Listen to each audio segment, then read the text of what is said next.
Hey everybody, it's John Paul, the game director of The Lord of the Rings Return to Moria. I hope you all had a great Durin's Day. Durin's Day is the beginning of the Dwarven New Year. Dwarves close to our heart. That is what our entire game is about. Durin's Day is a really important day for the dev team. We launched the game in 2023 on Durin's Day. Last year on Durin's Day, we launched our Steam, Xbox, and Crossplay Golden Update. And now this year for Durin's Day, we've got more information about our big expansion, Durin's Folk, which is coming really soon. But first, if you're new, what is Return to Moria? Well, Return to Moria is a survival crafting builder set in the 4th age of J.R.R. Tolkien's Middle-earth. Gimli himself has gathered the dwarves across Middle-earth together at the gates of Moria, ready to go back in and take this special place to the dwarves back. Of course, we all know in the time since the dwarves lived there, it has become a very infamous and dangerous location. And players find out exactly how dangerous Moria has become. In the course of the story, your dwarf becomes trapped and you must find your way out. And along the way, learn a lot of mysteries about what happened to the dwarves when the Balrog emerged, and just what the future of the dwarves and what the purpose of the dwarves really is.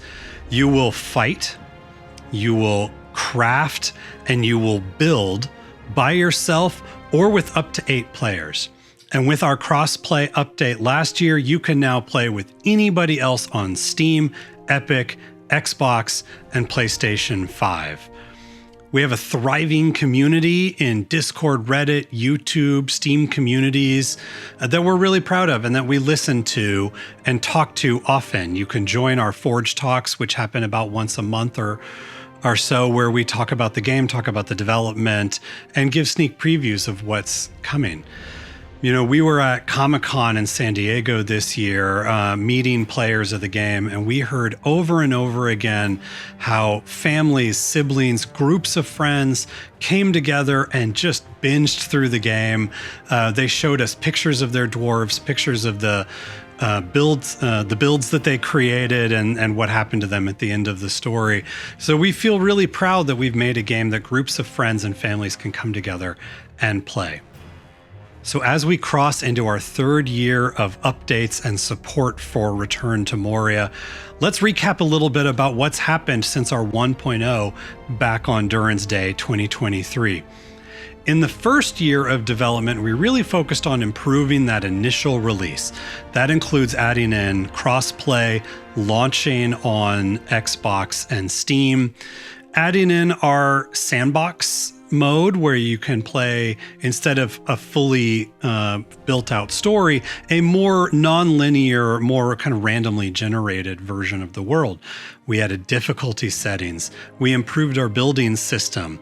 We improved combat, music, our inventory quality of life experience. We redid our cooking system. We added whole new collections to reward exploration.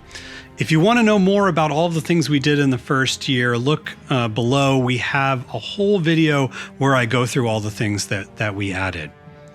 But what about year 2? We were just as busy in year 2. We added in support for dedicated servers.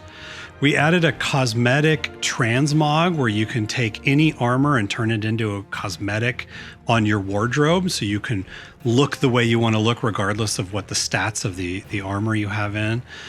And we redid our farming system so that you can have a lot more control over the input of the food that you gather.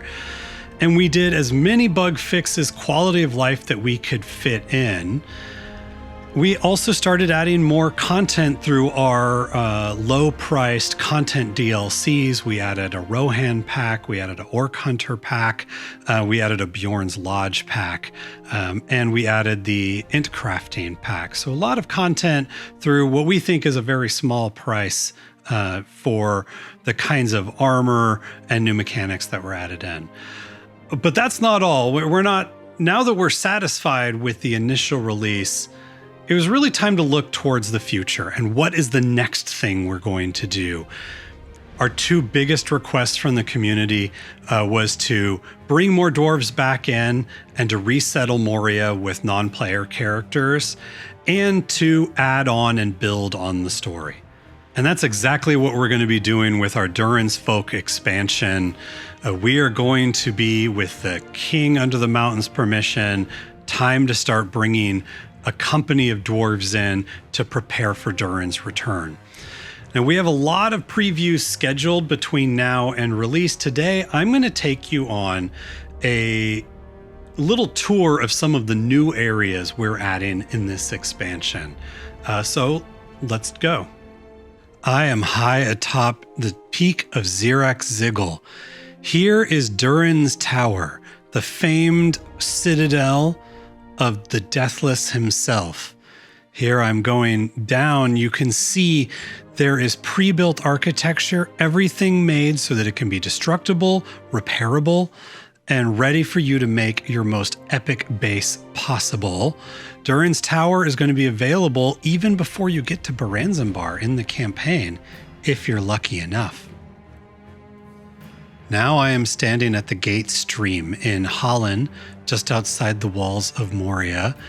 I've come to the trading camp at night.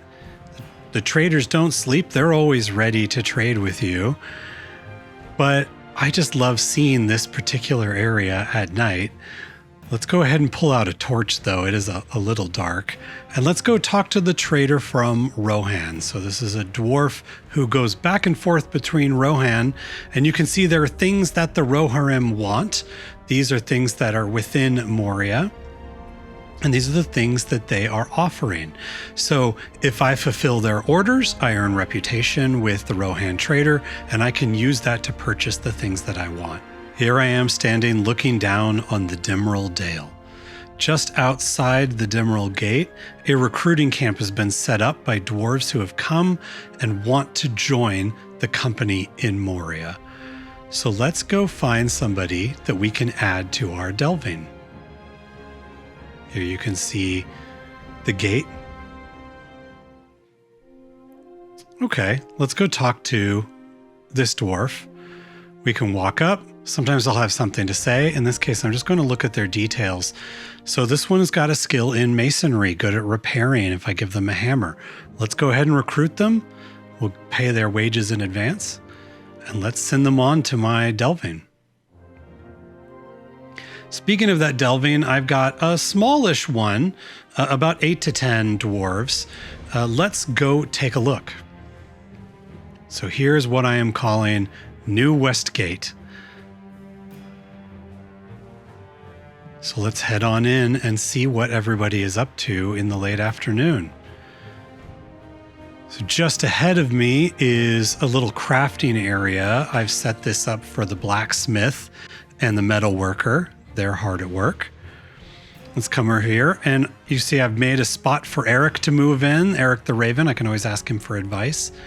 Now the brewmaster is not working right now because they need more materials. Luckily, I've got some oats and cranberry. I put that in the brewmaster's grain sack, and they get to work. So let's come over and see what's going on over here. Looks like the guards are taking a little break looking at the fire. They'll patrol, they'll stand around, they'll be in different spots. Looks like the cook has been busy. Meal's ready for mealtime. Here I've made a little barracks. I can even assign beds to specific dwarves if I want to. And I'm working on the first of the great monuments. So we can see I've got builders assigned, and they are busy working on building this first monument. And this is a look at the delving stone that's already been leveled up a few times. So let's come back and look at a little bit later in the day. So you can see it's twilight. Everyone is finishing their meal. What happens when they are done eating at the end of the day, they want to merry-make. They want to be social. And so you can see they're coming over. They're grabbing the ale that the brewmaster has brewed. And they're all heading over to someplace comfortable. In this case, I think they've decided they want to hang out at the little fire in their barracks. So you can see they're hanging out, they're talking, and they're going to have their brew. You know what? I'll grab a brew for myself. So that is our preview. We have got so many more things we're going to be able to show you that we're excited about. Everything from being able to sing with them, to give them new things, to building their own little homes.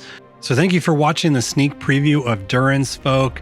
And we are really excited for you to play when it releases on November 18th.